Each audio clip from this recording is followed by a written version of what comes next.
नमस्कार दोस्तों, मैं नीलम लोग गीत 123 से। नमस्कार दोस्तों, मैं मंजू वर्मा स्वागत करती हूँ मंजू लोकगीत 123 पे। दोस्तों तो बहुत ही ज़बरदस्त गीत है। तो दोस्तों आइए सुनिए और गीत का आनंद लीजिए। अगर गीत अच्छा लगे तो चैनल को सब्सक्राइब करें, वीडियो को लाइक करें, ज़्यादा से ज़्यादा शेयर करें। दोस्तों आप लोगों की तो नज़र नहीं पड़ रही उस चैनल पे दोस्तों, क्या बताएं, थोड़ा उस पर भी ध्यान दे दीजिएगा आप लोग। आइए गीत सुनिए।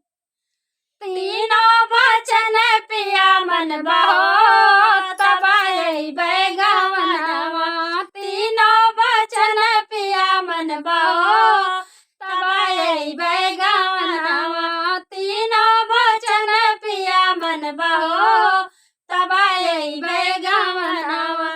चंदा कह कही सूरजवा कैसे सा, चंदा कह कही सूरजवा कैसे सा, तररे कैटे कुली ले बहो तब अइबै गवनवा। तररे कैटे कुली ले बहो तब अइबै गवनवा। तीनों वचन पिया मन बहो तब अइबै गवनवा। तीनों वचन पिया मन बहो तब अइबै गवनवा।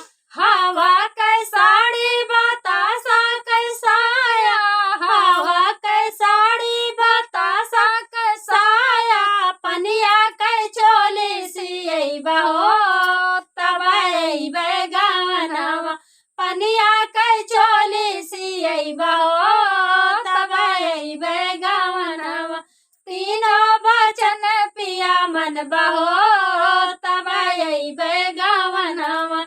तीनों वचन पिया मन बहो तब अइबै गवनवा। मुड़े कै तकिया गोड़ कै गोड़ पोछना, मुड़े कै तकिया गोड़ कै गोड़ पोछना, निहुरी निहुरी पैया लगबहो तब अइबै गवनवा। निहुरी निहुरी पैया लगबहो तब अइबै गवनवा। तीनों वचन पिया मन बहो तब अइबै गवनवा। तीनों वचन पिया मन बहो